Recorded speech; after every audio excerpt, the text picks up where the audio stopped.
কবিতাৰ শিৰোনাম আইতাৰ লিপষ্টিক। কবি শচীন্দ্ৰ কুমাৰ অধিকাৰী।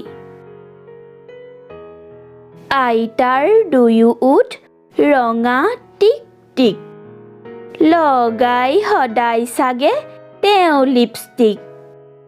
পিছে বাৰু ক'ত পায়, কোনে দিয়ে কিনি, মনে মনে আনি দিয়ে ককাই কিজানি।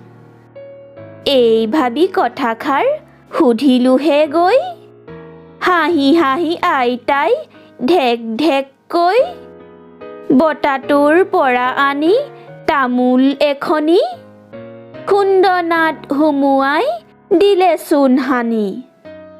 তামোলৰ গুৰিখিনি মুখত ভৰাই, আইতাই হাঁহি হাঁহি হেলেঙি লগাই, পিক কৰে ৰসখিনি দিলে উলিয়াই।